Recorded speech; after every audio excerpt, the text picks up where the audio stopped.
Les reins. Ils sont deux en forme de haricot, placés en dessous de part et d'autre de la colonne vertébrale. Le rein n'est pas seulement le filtre de notre corps, il est aussi impliqué dans de nombreux équilibres. Sa fonction est essentielle. Principalement, les reins ont deux fonctions. La première, c'est d'assurer un équilibre le plus stable possible de votre contenu en eau et en électrolytes comme le sodium, le potassium, le magnésium, le phosphate. Et deuxièmement, de permettre l'élimination des toxines qui sont produites par le métabolisme de vos cellules et par votre alimentation. On ne peut pas vivre sans rein parce que il y a un rôle d'élimination notamment du liquide qui est essentiel. Donc il y a des personnes qui peuvent vivre avec une fonction très basse du rein, mais tant qu'ils peuvent uriner.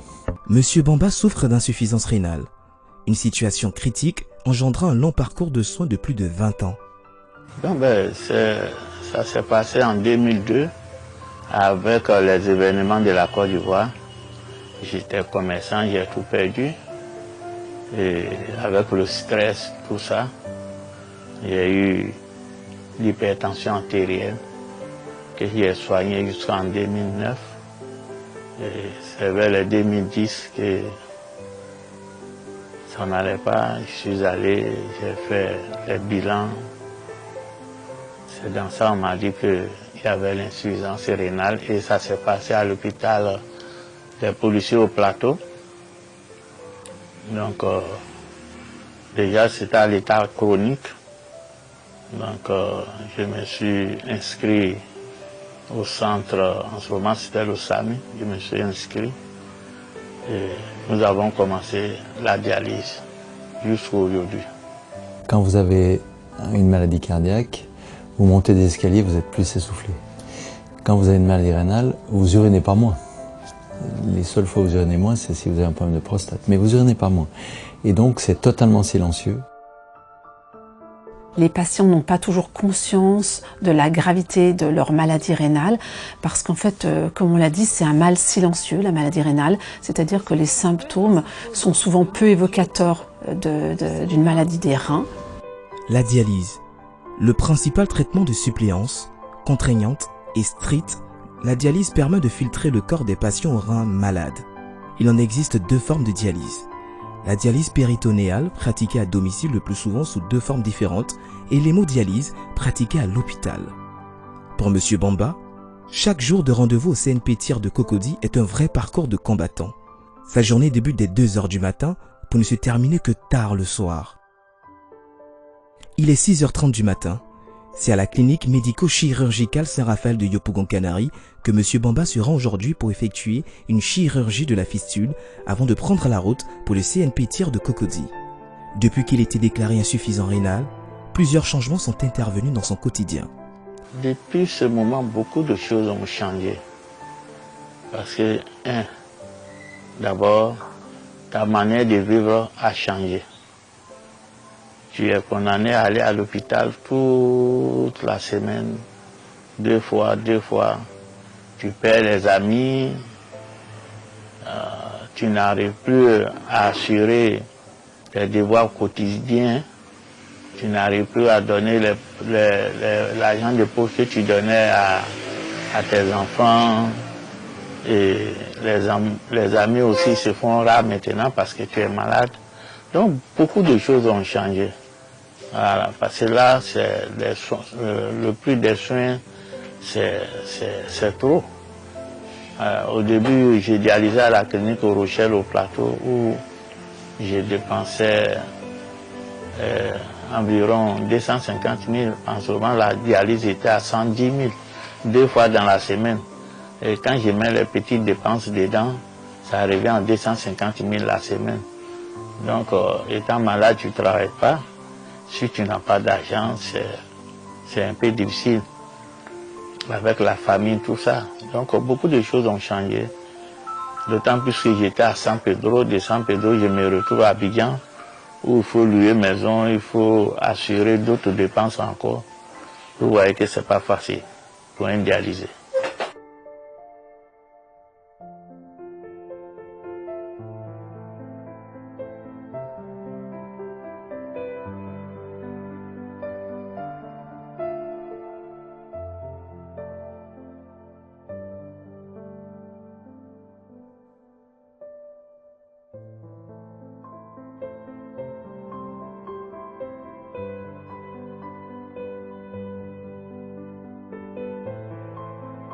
fait beaucoup d'années, on est dedans. Bon, c'est pas facile. On fait avec ça comme ça, mais c'est pas facile. Lui, il est malade, nous tous on est malades. Parce qu'on est près de lui. Parce qu'il y a une maladie. Le problème, c'est devenu beaucoup. Lui, dans sa santé, ça est là, payer médicaments, tout ça là. Mais les enfants sont là, nous les femmes aussi on est là. Vraiment, c'est pas ça. Mais on fait avec tout ce que Dieu fait est bon. Mais c'est pas facile. C'est pas facile. Abidjan, il faut brûler une maison. Il faut pas acheter les enfants. Il faut payer manger. Et la maladie, c'est pas facile. Mais on vit avec ça comme ça. Parce qu'on n'a pas le choix. Mais depuis la maladie a commencé, vraiment, notre morale, en tout cas, c'est un peu abaissé. Parce que c'est trop. C'est trop pour nous. Le monsieur, à chaque fois, il va aller à traitement, il n'a qu'à payer les médicaments. En tout cas c'est trop. Il y a beaucoup de trucs dedans. Il y a beaucoup de trucs. Depuis le vieux a eu sa maladie, jusque-là, vraiment, il y a eu un changement au sein de la famille. Au départ, on ne comprenait pas puisqu'on n'en savait pas trop sur la maladie. Donc, il y avait déjà un laisser-aller. On essayait de faire de notre manière, quoi, pas prendre le vieux tellement au sérieux comme ça. Mais au fil du temps, on a compris qu'il fallait être à côté de lui. Il ne fallait pas abandonner le malade. Il fallait le soutenir moralement. Il fallait être là un peu physiquement. Sa maladie a causé un peu d'impact sur la famille. Il y a eu des handicaps côté financier. Financièrement, il y a eu un trop grand handicap. Parce que le vieux, quand il n'avait pas encore la maladie, franchement, il se débattait pour toute la famille. Il était même celui-ci que la famille comptait. Aujourd'hui, avec cette maladie-là, certains d'entre nous ont dû arrêter les cours pour pouvoir chercher à faire d'autres choses. Donc, il y a eu un gros changement à ce niveau-là. Oui, ça lui prend du temps, énormément du temps, parce qu'il ne peut plus rien faire. Du même que ça lui prend du temps, c'est comme ça aussi, nous aussi, fils de la famille, ça nous prend aussi le temps. On ne peut pas faire grand chose parce qu'on doit être autour de lui pour le soutenir. Quand il y a un petit manque, vraiment, ça lui-même, ça ne l'arrange pas. Quand tu fais 2 heures un peu loin de lui, c'est comme si, bon, genre le monde avait tourné pour lui, quoi. Il faut qu'on soit toujours là. Il faut qu'on soit toujours là pour lui, il faut qu'on le soutienne moralement. Et bon, au départ, nous, ça nous embêtait, mais avec l'explication des médecins, on a compris que c'est ce qu'il faut pour qu'il ait le moral, pour ne pas que la maladie prenne le dessus. Mais aujourd'hui, avec l'entourage, avec l'aide de la famille, bon, financièrement, on n'arrive pas. Mais moralement, on le fait doucement. Puisque nous, on ne fait pas grand chose, donc financièrement, on ne peut pas. C'est donc chaque lundi et chaque jeudi que M. Bamba, résident à Yopougon-Lubafrik, non loin de l'église Saint-Mathieu, où il passe en moyenne 4 heures de temps.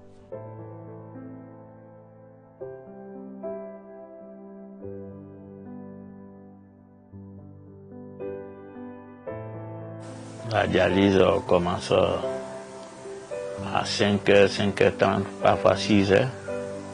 Et nous avons 4 heures de temps à passer couché sous la machine qui est en train de nettoyer, d'épurer le sang, enlever les impuretés et enlever l'excès d'eau qui est dans le corps. Vous voyez. Donc la journée c'est ça. Après les 4 heures de temps, on cède la place aux autres pour attendre la prochaine dialyse. En étant insuffisance rénale, beaucoup de choses dérangent. D'abord, avant on avait des amis avec lesquels on passait le temps, mais aujourd'hui, tu ne vois plus ces amis-là. Parce que toi, tu es à la maison, tu ne travailles pas. Les autres travaillent, ils ne vont pas venir s'immobiliser chez toi parce que tu es malade. Il y a ça. Et il y a le quotidien des enfants. Il faut assurer l'argent des portes, il faut assurer beaucoup de choses. Il faut assurer leur bien-être. Alors quand ça arrive à manquer, c'est difficile. Surtout que nous, on n'est pas d'Abidjan, nous sommes des San Pedro. Ou encore il faut louer une maison, le déplacement, un peu de tout, c'est compliqué. Les raisons qui poussent le rein à dysfonctionner sont multiples. Parmi les principales, le diabète et l'hypertension, plus d'un patient sur 2. On voit une épidémie d'insuffisance rénale terminale qui est liée à notre style de vie, qui malheureusement se caractérise par une sédentarité de plus en plus importante et une alimentation qui est pas tout à fait correcte. 70% des patients qui finissent dans les centres de dialyse sont atteints soit d'hypertension, soit de diabète. Et le tiers restant est composé de patients qui ont des maladies soit congénitales, soit de maladies immunologiques où leur système a attaqué les reins. D'abord, pour ceux qui sont insuffisants rénales comme moi, je leur demande d'écouter les médecins, de respecter ce que les médecins disent.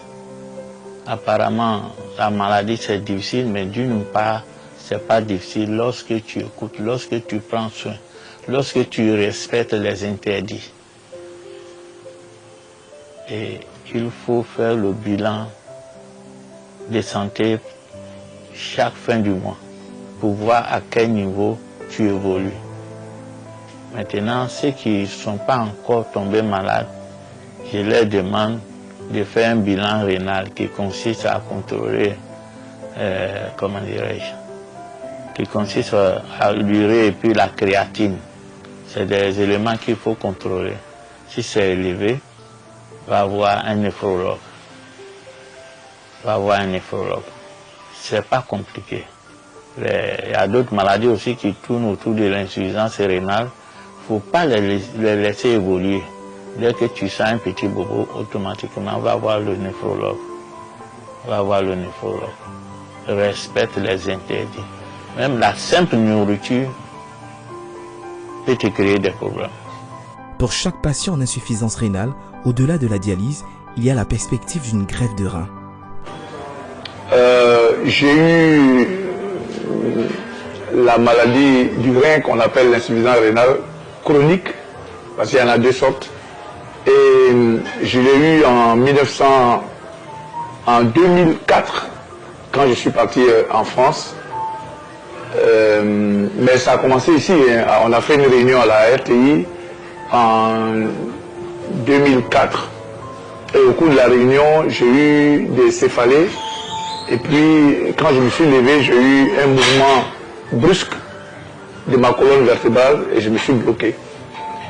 Alors, j'explique que moi, dans mon cas, c'est mon petit frère qui m'a donné les reins en 2010. C'est-à-dire qu'en 2010, mon petit frère a accepté de me donner un rein en France quand on a fait l'opération, parce qu'on était compatible à 95%. Donc, on a trouvé qu'avec ces reins, je pouvais prendre moins de médicaments. Et donc, ils ont fait la greffe à l'hôpital Foch le 9 septembre 2010 en France. Si vous me suivez, si vous êtes malade, que vous souffrez du rein, je vous dis de ne jamais désespérer. C'est vrai qu'avec la greffe, c'est un peu cher, mais il y a des hôpitaux en Côte d'Ivoire, on fait la greffe maintenant. À tous ceux qui s'apprêtent à donner un rein à leur femme, à leur enfant ou à leur frère, je vous dis que moi, le mien, mon petit frère, après notre opération, il a fait 3 enfants. Donc on ne peut pas dire qu'une fois qu'on a donné un rein, qu'on ne peut plus faire d'enfants. Ce n'est pas vrai. Je vous demande de persévérer dans la quête de la guérison, parce qu'au bout de l'effort, vous pouvez être comme moi, être heureux de vivre. Ça fait 11 ans que je vis et j'espère que je vais porter le rein de mon frère un peu plus longtemps encore. Je vous remercie.